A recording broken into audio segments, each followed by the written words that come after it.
ancaman koruptor di akhirat. Bagi siapa yang dia membawa harta yang bukan miliknya dan harta itu ada dalam penguasaannya, padahal itu adalah harta milik perusahaan atau milik negara, milik institusi, milik yayasan dan seterusnya, dan dia gunakan untuk kepentingan pribadi. Ini masuk pada kategori sebutannya adalah gulul atau harta khianat. Dan ternyata ada ancaman yang serius untuk mereka yang mengambil harta gulul seperti ini. Kita akan bacakan beberapa dalil. Mukmin karena dia membaca dalil, maka dia nanti akan lebih waspada, sebab dia yakin dalil ini benar, sehingga dia akan berusaha jangan sampai saya terkena ancaman itu. Ada banyak sekali dalil yang berisi ancaman bagi karyawan maupun pegawai yang melakukan pelanggaran dalam masalah harta.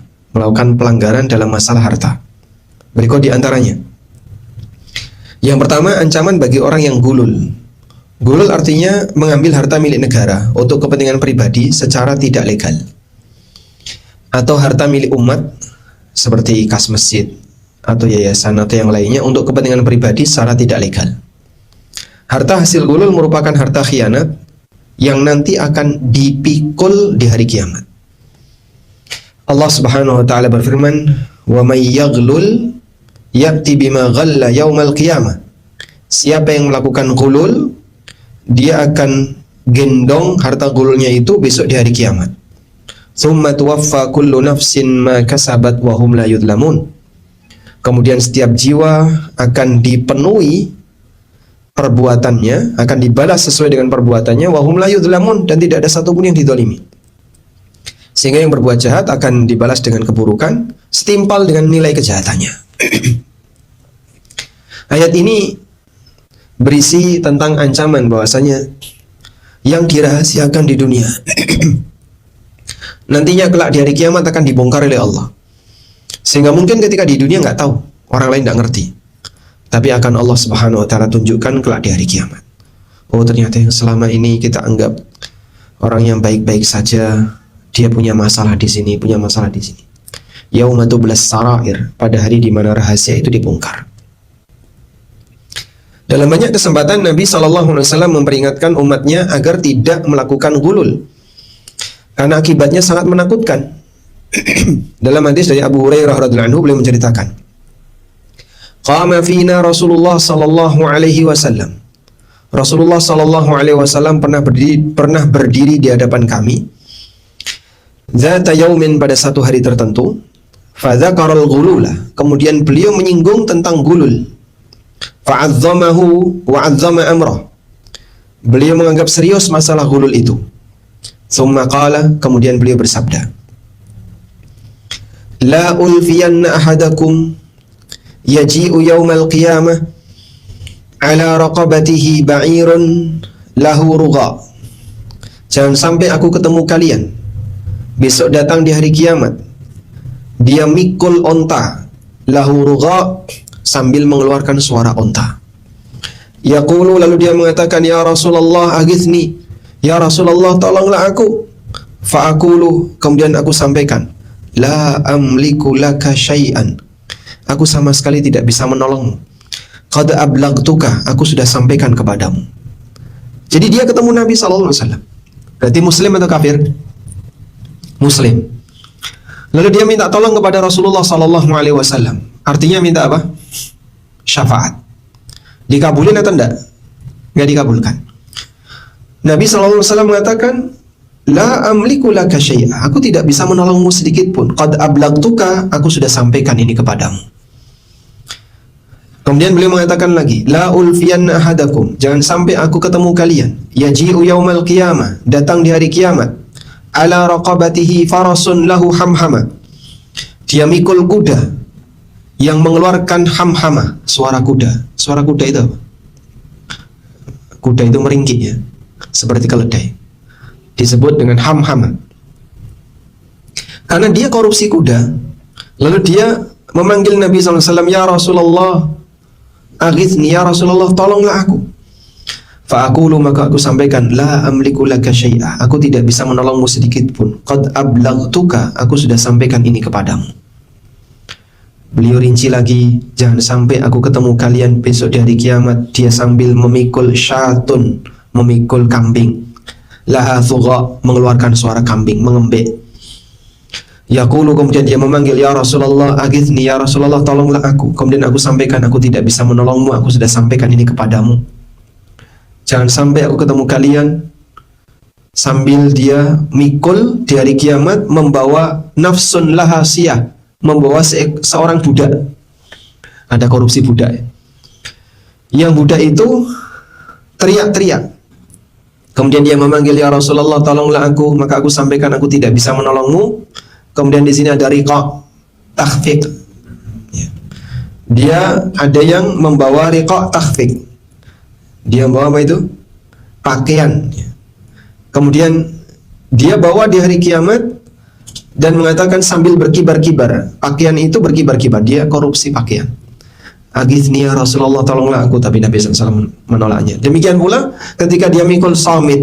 Saumit itu benda yang diam. Benda yang diam itu zahab au fiddah, uang, emas, perak. Kemudian dia memanggil, ya Rasulullah tolonglah aku, maka aku sampaikan aku tidak bisa menolongmu. Kesimpulannya apa, Pak? Bapak menyimpulkan apa dari semua deretan hadis ini? Koruptor nggak dapat syafaat. Koruptor itu nggak dapat syafaat. Sehingga Nabi SAW ketika diminta oleh koruptor ini untuk memberi syafaat, beliau menolak. Dan beliau menyampaikan, la amliku laka syai'a, aku tidak bisa menolongmu sedikit pun. Lalu beliau menyampaikan, qad ablaghtuka, aku sudah sampaikan ini kepadamu. Peringatan ini sudah pernah aku sampaikan kepadamu. Sehingga sekarang kau tidak bisa menolongmu. Demikianlah keadaan koruptor di akhirat. Hadis ini sahih riwayat Ahmad dan Muslim. Nah, dan ya sekali lagi, seperti ini nanti akan dibawa di hari kiamat, di posisi ketika seseorang merasa aman ketika di dunia karena tidak ada yang melihat, tapi tidak akan ada jaminan dia selamat di hari kiamat. Selanjutnya, gulul sekecil apapun akan dibawa di hari kiamat.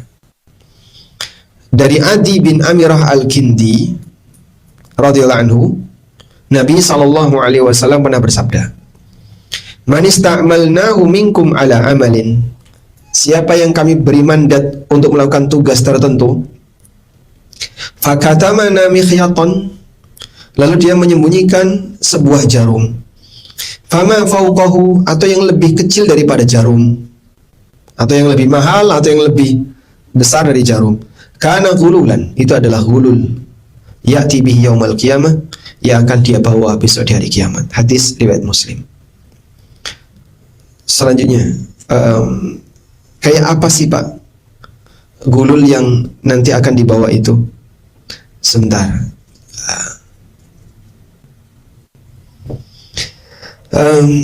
Jadi kata kuncinya begini ya. Di sini tadi hadisnya tidak ada di situ.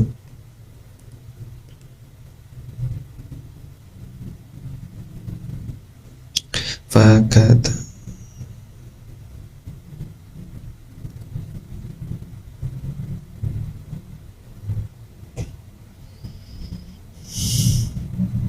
nah, di sini. Coba kita lihat hadis berikut ini.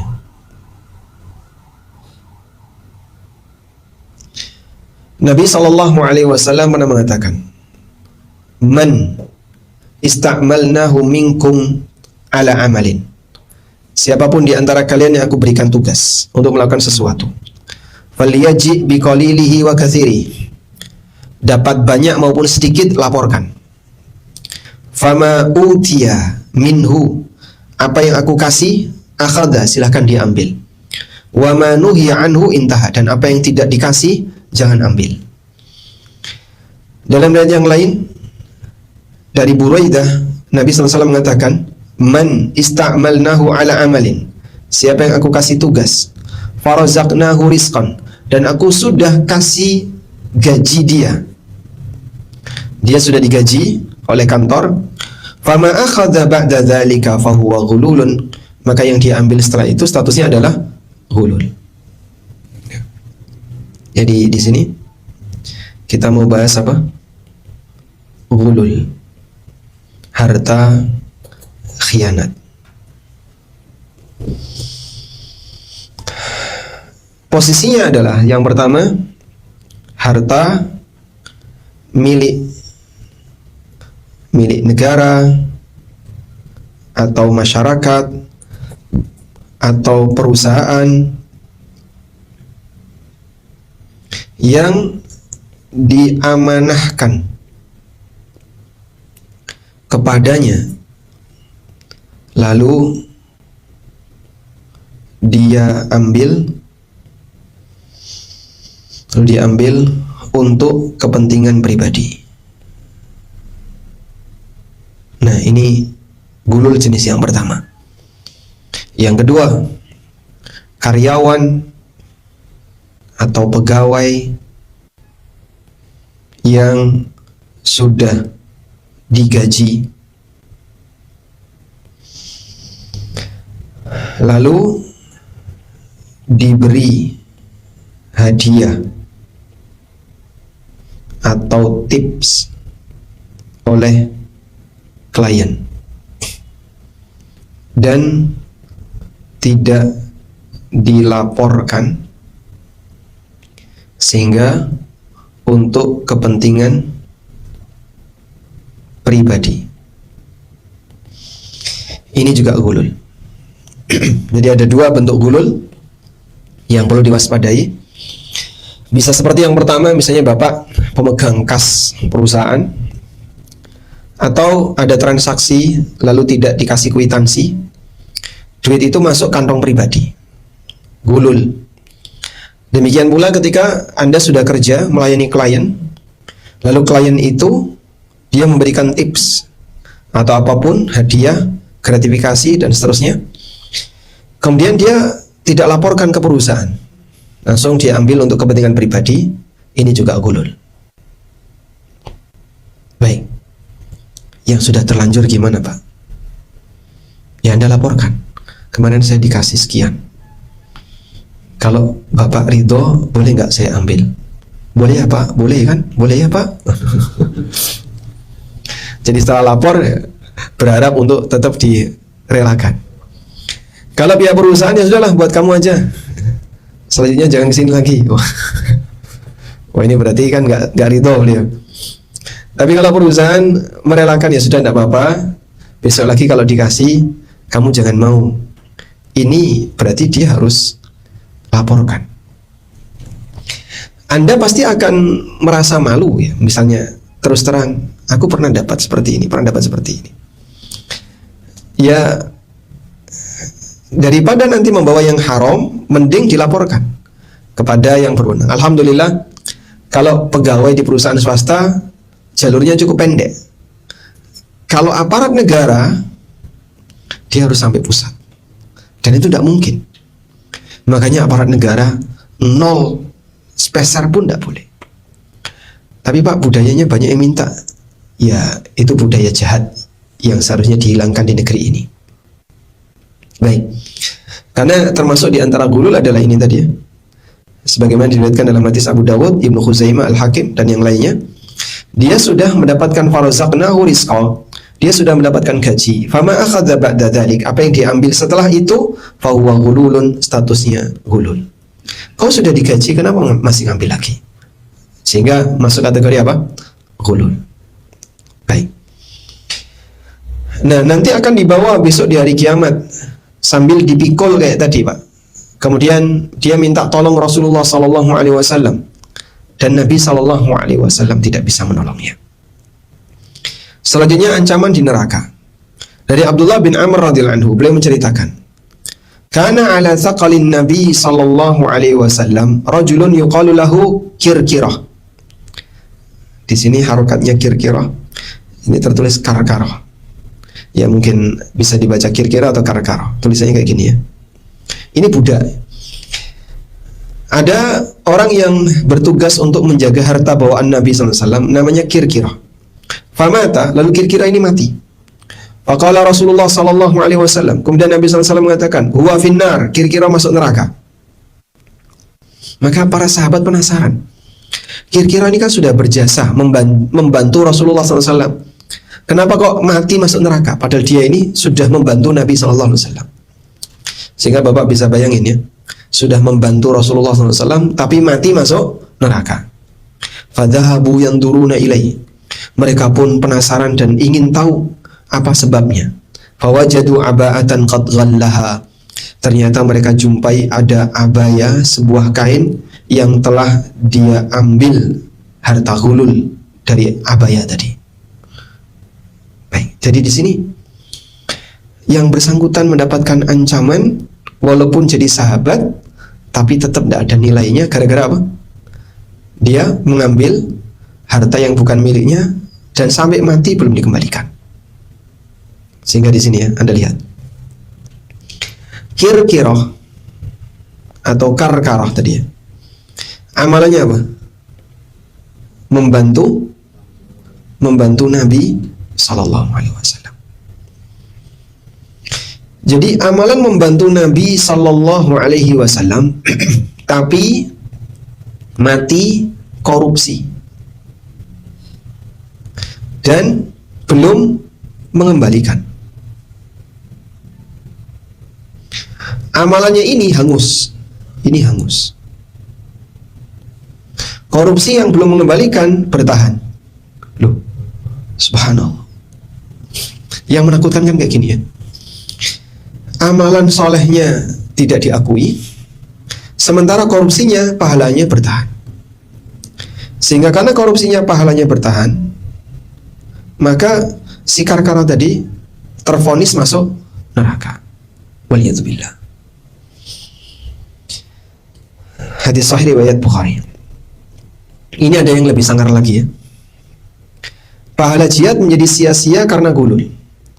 Umar bin Khattab radhiyallahu anhu menceritakan, lamma kana yaumu Khaybar, aqbala nafarun min sahabatin Nabi sallallahu alaihi wasallam. Ketika peristiwa perang Khaybar, ada beberapa orang di antara sahabat Nabi sallallahu alaihi wasallam faqalu, lalu mereka mengatakan, fulan syahid, si A mati syahid, si B mati syahid. Sebut nama ya. Karena dalam peristiwa perang ada terdengar kabar si A meninggal, si A syahid, si B meninggal, si B syahid. Sampai ada nama tertentu. Si C meninggal, si C syahid. Langsung Nabi SAW mengatakan, bukan, si C aku lihat dia di neraka. Fi burdatin ghallaha au aba'atin. Disebabkan karena dia mengambil sehelai kain. Padahal kan harta rampasan perang atau ghanimah itu tidak boleh diambil sebelum apa? Dibagi. Sehingga sebelum dibagi jangan ambil. Nah, dia sudah ngambil duluan, disimpan, terus lanjut perang. Setelah itu mati. Jadi kan dia mati di mana? Di medan jihad. Dia mati di medan jihad. Saat dia mati di medan jihad, ternyata pahala syahidnya itu nggak diakui. Dia malah masuk neraka. Maka koruptor mana di zaman sekarang yang punya pahala syahid? Ada Pak? Nggak ada ya? Pak, ada yang punya pahala syahid? Tidak ada. Yang punya pahala jihad tidak pernah jihad. Sahabat yang punya pahala jihad bersama Nabi SAW, pahalanya ini jadi hilang gara-gara yang bersangkutan korupsi. Sehingga kalau cuman ya memang dia mungkin bisa jadi rajin ibadah, tapi dibandingkan dengan yang dialami oleh para sahabat jauh sekali. Dalam riwayat yang lain dari Abu Hurairah radhiyallahu anhu, beliau bercerita, kami pernah menuju Khaybar bersama Nabi SAW hingga Allah memberikan kemenangan bagi kami, dan kami tidak mendapatkan ghanimah yang bentuknya emas atau perak. Ghanimah yang kami dapatkan bentuknya perabotan, makanan, dan pakaian. Lalu kami menuju sebuah lembah, dan Rasulullah SAW membawa seorang budak yang diberikan oleh seseorang dari Bani Juzam, Budak itu bernama Rifa'ah bin Zaid dari Bani Dubaib. Ada orang menghadiahkan seorang budak kepada Nabi SAW, namanya Rifa'ah bin Zaid. Ketika kami turun menuju lembah, budak Nabi SAW hendak menyiapkan tunggangan beliau, lalu terkena panah hingga meninggal. Jadi kan itu dalam situasi pasca perang, mungkin masih ada 1-2 orang kafir yang mengendap-endap kemudian menyasar, ingin membunuh Rasulullah SAW pakai panah. Ternyata kena Rifa'ah bin Zaid ini, lalu Rifa'ah meninggal. Maka para sahabat pun langsung berkomentar, hani'an lahu faqad mata syahidan, kabar baik untuknya, dia mati membawa pahala syahid. Nabi SAW kemudian mengatakan, kalla, nggak benar itu. Walladzi nafsu Muhammadin biyadi, demi zat Muhammad yang ada di tangannya, demi zat di mana jiwa Muhammad ada di tangannya, demi Allah. Inna syamlata lataltahibu alaihi nara, sesungguhnya ada selimut ghanimah hasil perang Khaybar yang bukan haknya. Akhadha minal ghanaim, dia ambil dari ghanimah itu pada peristiwa Khaybar. Lam yusibhal maqasim, padahal belum dibagi, itu bukan haknya. Masya Allah. Jadi sekali lagi ya, pahala mati syahid jadi hangus gara-gara apa? Yang bersangkutan apa Pak? Hah? Yang bersangkutan korupsi, sehingga dia dibakar di neraka disebabkan karena seberapa sih nilai selimut Pak? Kalau yang sekarang kan kita mungkin ada orang mengambilnya dalam jumlah yang sangat besar. Kata Abu Hurairah, begitu mendengar hal ini, semua orang kaget. Lalu datang seseorang menyerahkan sepasang kalung sandal. Dia mencuri sepasang kalung sandal. Dia melaporkan, ya Rasulullah, aku ambil ini saat perang Khaybar. Kemudian Nabi SAW mengatakan, syirakun min narin au syirakani min narin, itu kalung sandal dari neraka. Cuman ngambil kalung sandal Pak, yang itu milik masyarakat, yang itu milik kaum muslimin. Ngambil kalung sandal milik kaum muslimin saja disebut oleh Nabi SAW itu adalah kalung sandal neraka. Apalagi sampai ngambil uang yang jumlahnya besar. Kalung sandal harganya berapa Pak? Pernah beli kalung sandal? Hah? Nggak punya sandal, sepatu nanti tiap hari. Nggak punya sandal jepit ya? Hah? 15.000 itu sudah jadi sandal Pak. Kalung, dulu kan ada jual kalung ya, kalungnya pedot, kalungnya putus, ganti kalung sandal dulu ya. Pernah ketemu zaman itu? Oh belum, di Jawa banyak itu. Dan saya pernah mengalaminya, zaman beli kalung sandal. Ada harganya mungkin 1.000 atau berapa dulu. Jadi sandalnya masih bagus, kalungnya yang putus. Beli kalungnya saja. Kalung sandal seperti ini diambil dari harta khianat, dibawa di hari kiamat. Subhanallah, hanya sebuah kalung sandal yang harganya tidak seberapa bisa menghilangkan pahala syahid. Jadi itu yang ngerasa rajin salat, rajin tahajud, rajin puasa, rajin salawat, rajin tahlil, rajin dzikir, yang ngerasa seperti itu, kira-kira amalnya lebih gede nggak dibandingkan orang yang mati syahid? Tapi Masya Allah, yang mati syahid saja ketika dia korupsi, pahala syahidnya coret. Artinya apa? Serius sekali. Sehingga yang seperti ini penting ya, untuk misalnya orang itu tahu betapa bahayanya mengambil harta yang bukan miliknya, terutama harta milik negara, milik perusahaan, milik yayasan, milik umat, dan seterusnya. Selanjutnya kita coba lihat kisah mujahid yang korupsi. Kisah mujahid yang korupsi. Baik, saya boleh minta izin membaca ya, insyaallah. Ngantuk Pak? Hah?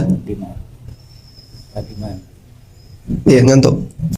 Ngantuk Pak Diman boleh baca, silakan. Kisah Mujahid yang korupsi. Di zaman Muawiyah radhiyallahu anhu, beliau mengirim satu pasukan yang dipimpin oleh Abdurrahman Khalid bin Walid. Ketika pasukan mendapatkan kemenangan, lalu kembali, ada seseorang yang mengambil 100 dinar dari ghanimah dan dia sembunyikan. Setelah itu, ghanimah dibagi dan semua pasukan pulang. Di tengah jalan, Mujahid ini menyesal. Lalu dia mendatangi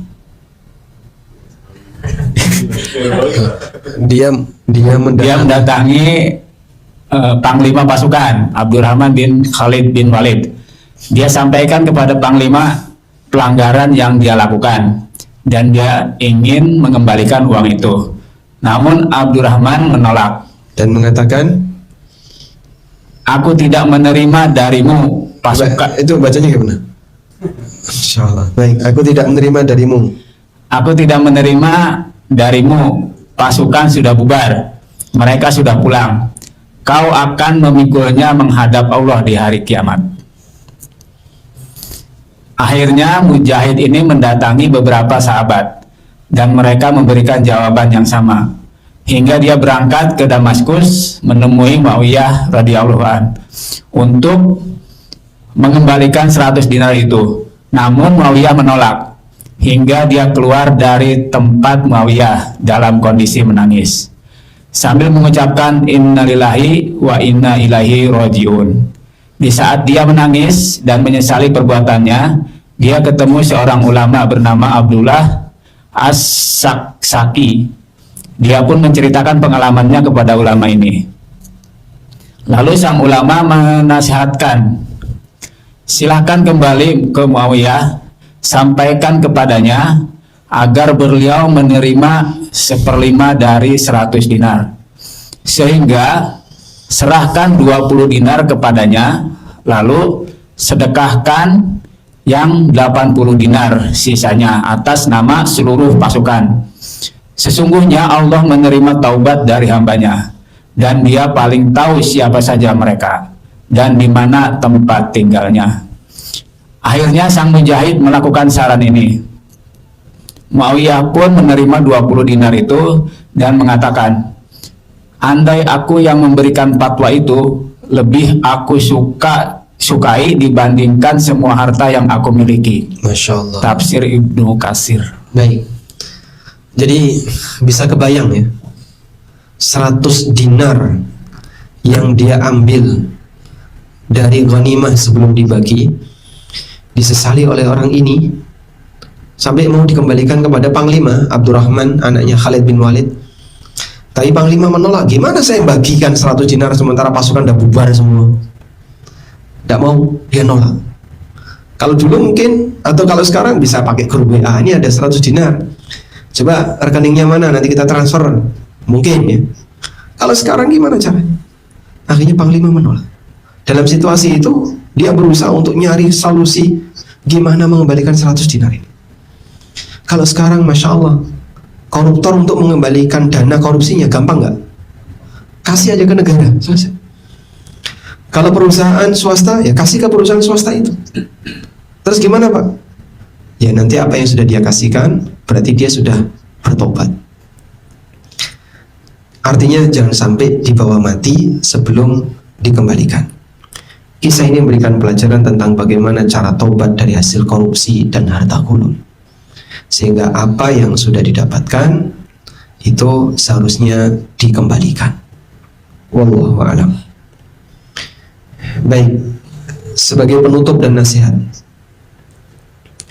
modul ini disampaikan agar bisa menjadi panduan bagi para karyawan dimanapun posisinya, sebagai perjuangan menjadi karyawan yang lebih bermartabat.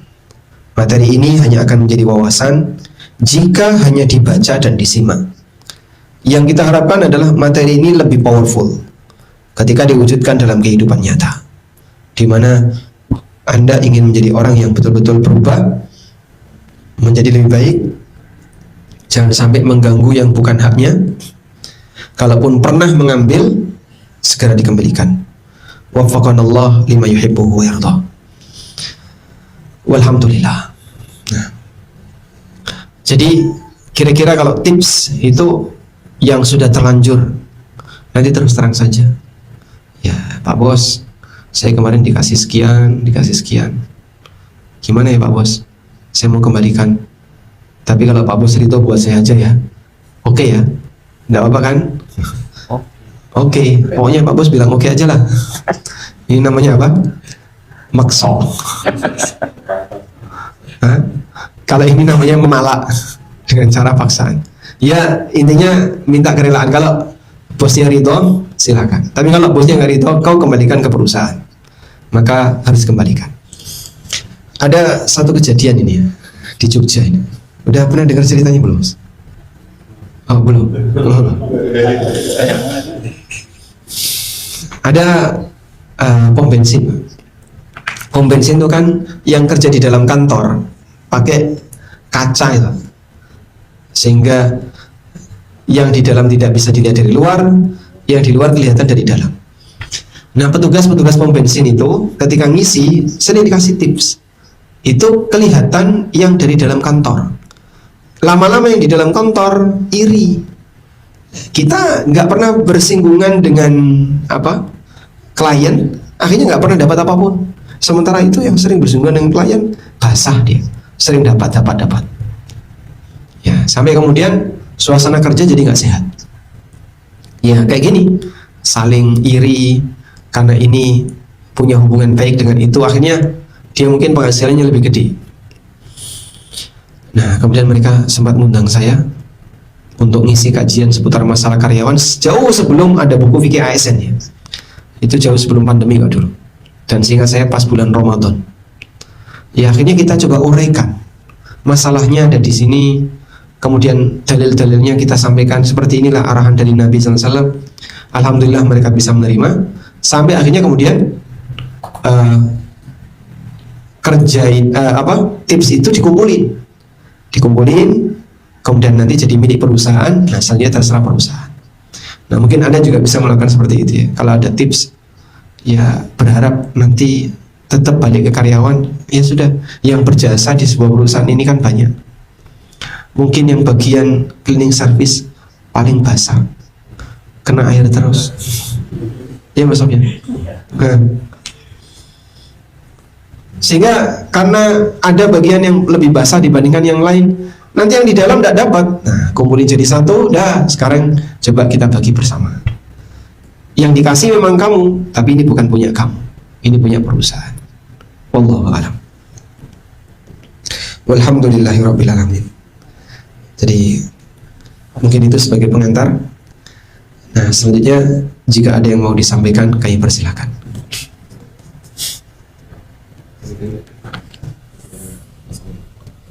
Orang mau kopi dulu bisa? Sudah. Bismillah Ustaz. Kadang kita ada persepsi gini Ustaz, dengan kita baca istighfar waktu bilai kan mengampuni dosa walaupun sebanyak buih di lautan Ustaz. Jadi mungkin kita ada salah persepsi bahwa kalau ngambil ini kita dengan istighfar aja udah selesai gitu Ustaz. Itu gimana Ustaz? Terus nanti kalau misalnya ada lupa nominal nih misalnya, itu kita mau ngembaliinnya gimana ya Ustaz ya? Apakah dilebihkan atau gimana Ustaz? Terima kasih Ustaz. Baik, dosa itu ada yang berkaitan dengan hak Allah semata. Ini dosa yang sifatnya pribadi. Dan ada dosa yang berkaitan dengan hak sesama makhluk. Berarti ini sifatnya apa? Dosa kezaliman. Ini. Ketika seseorang melakukan perbuatan dosa kezaliman, jangan pernah menyangka bahwa ini akan hilang hanya dengan ibadah pribadi. Dosa yang berkaitan dengan hak makhluk tidak hilang dengan kesolehan pribadi. Ada banyak sekali amal ibadah dengan nilai pahala yang besar-besar. Baca Quran itu per huruf dapat pahala. Terus apalagi mendengarkan azan, jawab azan, diampuni dosanya. Belum lagi puasa-puasa, Masya Allah. Puasa Arafah saja setahun yang telah lalu dan setahun yang akan datang. Merontokkan banyak dosa. Baca istighfar, maka akan diampuni dosanya walaupun sebanyak buih di lautan. Baca subhanallah wa bihamdi 100 kali. Dan yang lainnya. Cuman kan itu sifatnya kesalahan pribadi. Kedzaliman tidak hilang. Sehingga kedzaliman ini nanti akan dituntut di hari kiamat kalau belum selesai di dunia. Bagian inilah yang perlu diwaspadai, agar jangan sampai seseorang melakukan perbuatan dosa yang statusnya kedzaliman terhadap hak makhluk, tapi dia terus merasa aman karena dia tahu bahwa dia punya tempat pelarian. Dengan istighfar kan nanti dosanya sebanyak buih di lautan akan hilang. Hilang gimana? Uang duitnya belum kau kembalikan kok. Kan berarti masih nempel itu. Ya, dipakai haji dan umroh kan hilang, Pak. Kok bisa hilang? Kau haji dan umroh pakai harta haram. Bagaimana mungkin bisa diterima? Dan orang berangkat haji atau umroh, kemudian dia menggunakan harta haram. Saat dia bertalbiyah labbaik Allahumma labbaik, dibalas oleh Allah la labbaik wala sa'daik. Enggak ada labbaik untuk kamu. Enggak ada labbaik untuk kamu. Artinya apa? Tamunya tidak diterima. Dan seperti ini diceritakan oleh Allah dalam Al-Quran. Fenomena orang yang mau berbuat maksiat tapi dia merasa aman karena merasa akan ada tempat pelarian. Coba kita lihat kisah berikut ini. Bapak bisa lihat di sini ya. Saat saudara-saudaranya Yusuf bersengkongkol untuk membunuh Yusuf, di antara mereka ada yang mengusulkan, uqtulu Yusuf awitrahuhu ardan yakhlu lakum wajhu abikum wa takunu min ba'dihi qauman salihin. Bunuhlah Yusuf atau buang dia di padang pasir biar gak ganggu di hadapan wajah bapak kalian. Wa takunu min ba'dihi qauman salihin, dan setelah ini kita akan jadi orang saleh. Jadi punya rencana membunuh nabi atau calon nabi, tapi setelah itu dia berharap nanti setelah ini kita akan jadi orang saleh. Maksudnya gimana, Pak?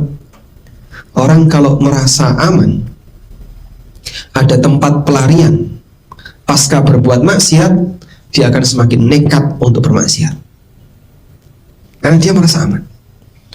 Sekarang kita lihat di ayat yang lain. Allah Subhanahu wa ta'ala menceritakan bagaimana pelanggaran yang dilakukan oleh ahli kitab. Di surat Al-A'raf ayat 169. Fakhalafa min ba'dihim khalfun warithul kitaba ya'khudhuna 'arada hadzal adna. Lalu datanglah generasi yang baru, generasi yang buruk setelah ditinggal oleh para nabi mereka di kalangan Bani Israel.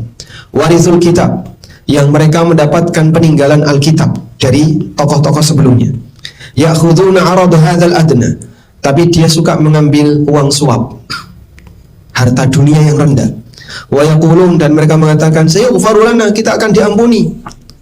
Wa yaquluna sayughfaru lana, kita akan diampuni. Jadi maksudnya di sini ada tokoh agama, dia ngasih fatwa sesat, dibayar. Ya.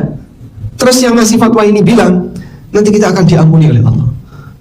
Setelah kita memfatwakan yang menyimpang, kita dibayar, kita akan beramai-ramai tobat, kita akan diampuni oleh Allah.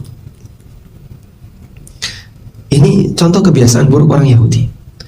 Makanya jangan pernah berpikir bahwa yang penting kan rajin sholat, rajin puasa, dan seterusnya, itu sudah cukup kata siapa. Karena Anda tidak bisa menjamin apakah amal itu diterima atau tidak. Wallahu a'lam. Lalu mengenai jumlah nominalnya yang tidak tahu. Kalau tidak tahu gimana, Pak? Kira-kira saja, dikira-kira. Kira-kira ada batas bawah, ada batas atas, gitu ya. Nah, Anda ambil batas atas, biar makin yakin sudah tidak ada harta yang melekat di tempat kita. Pada waktu saya merasa ketika kerja itu kayaknya ada waktu kerja yang belum yang tersia-siakan. Akhirnya saya berusaha untuk kerja tanpa dibayar. Nah, ini setelah resign, saya tak kerja tetap untuk itu, tapi nggak usah dibayar. Semoga menutupi, mungkin ada yang telat, mungkin ini, mungkin ini. Karena kita tidak tahu apakah nanti kita akan diampuni atau tidak. Dan ketika ini berkaitan dengan hak orang lain, maka kedepankan prinsip bahwa orang lain itu pelit. Pelit dalam arti mereka bisa saja nuntut di hari kiamat. Wallahu a'lam. Baik, silakan.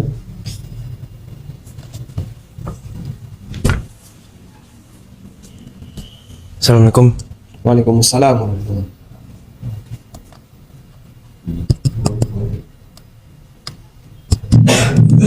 Assalamualaikum Ustaz. Mau tanya Ustaz, kalau misalkan orang tua kita korupsi atau hutang gitu, kita sebagai anak mengetahui angka tersebut dan kita ingin mengembalikannya, itu apakah hisab orang tua kita berkurang atau gimana Ustaz? Baik, kalau sudah dikembalikan, baik yang mengembalikan yang bersangkutan maupun yang mengembalikan itu beliau sendiri, yang penting hak itu sudah dikembalikan dan yang punya hak itu sudah ridho, tidak masalah, sehingga sudah tidak lagi dituntut. Misalnya orang tua kita pernah korupsi, beliau nggak bersedia mengembalikan, ya, dan kita tahu di posisi mana ini harus dikembalikan, maka Anda ambil senilai itu kemudian kembalikan. Kalau yang diambil hartanya ini sudah merasa ridho, selesai. Walaupun bisa jadi dosa orang tua dari sisi belum mau tobat korupsi, tetap dia berdosa, tapi tidak lebih besar ketika tidak dikembalikan hasilnya. Nah, ada satu cerita ini di Jakarta, Pak. Nggak jauh dari kantor apa namanya, Raw. Ini Green Raw. Arrow multi usaha. Arrow multi usaha. Jadi ada tamir masjid, kasus ini tamir. Tamir masjid ini nggak mau ngasih izin kajian sebelum dia dikasih. Akhirnya dia dikasih 200.000, 300.000 untuk pribadi dia. Jadi ada kontak infak untuk masjid sendiri, ada untuk pribadi tamir masjid yang ngasih izin ini. Setiap kali kajian dikasih terus, sampai akhirnya orang ini mati. Yang dikasih ini mati. Nah, kemudian yang ngasih ini tanya ke saya, itu yang mati gimana? Ya dia bawa harta gulul, itu korupsi itu. Karena kan seharusnya ngasih ini untuk kepentingan masjid, bukan untuk kepentingan pribadi si takmir tadi. Kalau itu kembali ke kepentingan pribadi takmir, ya berarti dia memanfaatkan yang bukan miliknya untuk keuntungan pribadinya. Tidak boleh. Itu masuk kategori sogok, suap. Lah terus gimana? Ya dia harus mengembalikan. Orangnya sudah meninggal, ada nggak harta warisannya? Dia harus kembalikan. Anaknya nggak bersedia, karena nggak ada bukti, sehingga anaknya nggak bersedia. Harusnya kan itu diserahkan ke masjid. Akhirnya bapak ini berinisiatif, boleh nggak saya bayari? Ya saya sampaikan, ya boleh. Loh kok bisa? Karena dia kan punya utang senilai akumulasi tips tadi, yang seharusnya diserahkan kemana? Masjid, karena dia yang menentukan izin masjid tadi.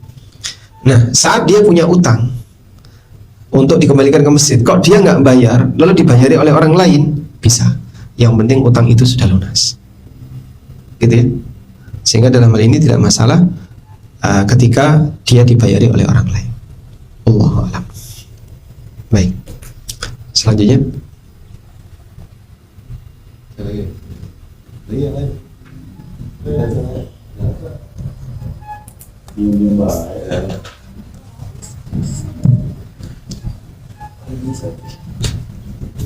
Bismillah Ustaz. Jadi misalnya kan di sini ada bahasan yang bisa ketahuan Ustaz, terus dibawa ke aparat hukum, lalu misalnya ini pelakunya ini melakukan memakai pembelaan diri melalui pengacara Ustaz. Nah jadi kalau di area lawyernya ini, pengacaranya ini kan membela orang yang bersalah, ini hukumnya seperti apa Ustaz? Itu Ustaz. Ya kalau lawyernya tahu dia bersalah, ya tidak boleh dibela. Dan membela orang yang salah ta'awun 'alal ismi wal 'udwan. Tapi kalau lawyernya berharap agar hukumannya diringankan, itu boleh. Sehingga hukuman itu kan kebijakan, kalau bukan hukuman had. Tapi kalau hukuman had bukan kebijakan, Hukuman had itu misalnya hukuman untuk pencuri, potong tangan, zina, cambuk atau rajam. Sementara untuk pelanggaran yang tidak ada hukuman had, maka kembali kepada kebijakan hakim. Nah, jika fungsi lawyer ini adalah meringankan beban hakim, meringankan beban hukuman hakim, tidak masalah. Tapi kalau menghilangkan hukuman, tidak boleh. Nah, Kalau misalnya Sat, ini lanjut ke area sholat ya Sat ya, boleh Sat? ya, Nah, jadi misalnya kita kan dari setelah adanya daurah ini kita mau kembali titik nol misalnya Sat, kita memperbaiki sholat yang wajib, sunnah. Nah ini kan baik qobliyah dan qiyam Sat, istilahnya qobliyah dan ba'diyah, terus dan qiyam mulai Sat. Jadi misalnya kan kita juga di lapangan, di jalan juga nggak bisa, kadang suka nggak on time waktu sholat qobliyahnya, ba'diyahnya, terus qiyam mulainya kebablasan.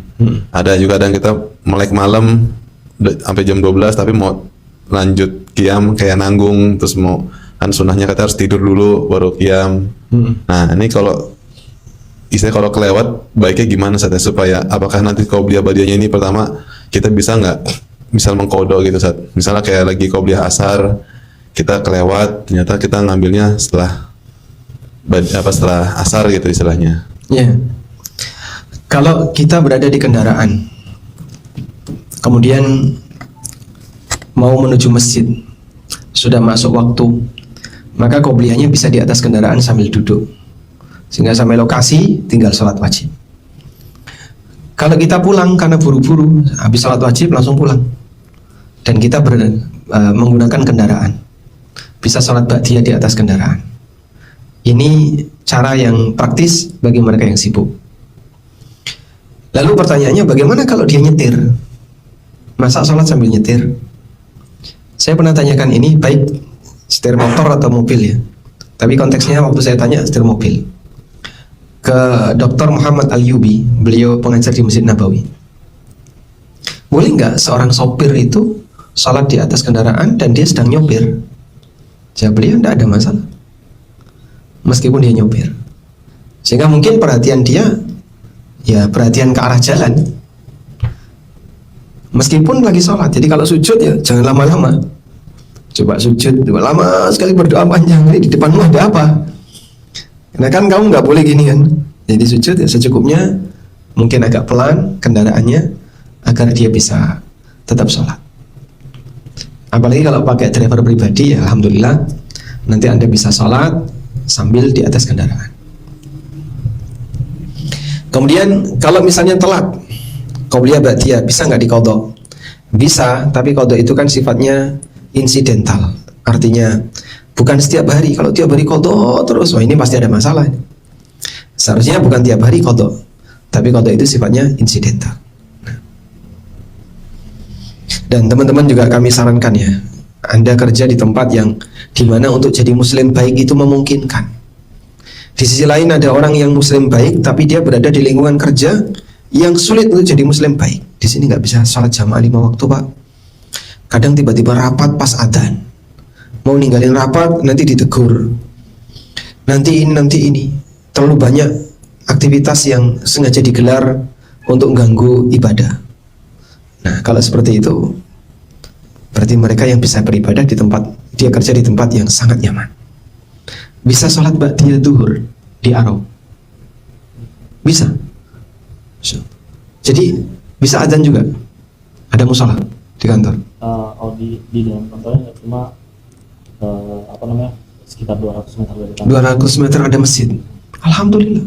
Dan ke masjid gak masalah.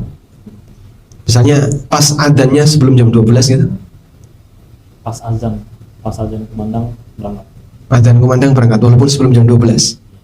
Di Jogja kan kadang duhur pernah setengah 12, mungkin di sini ya jam 12 kurang 15. Nah adzan berkumandang Anda berangkat, belum masuk waktu istirahat, diizinkan Pak, diizinkan, alhamdulillah, itu anugerah yang besar. Maka kita minta kepada teman-teman, ya seperti ini mumpung masih ada kesempatan dijaga baik-baik, karena nggak semua orang bisa kerja dengan model seperti ini. Alhamdulillah. Siap ya Sofyan? Masya Allah. Baik. Ada lagi?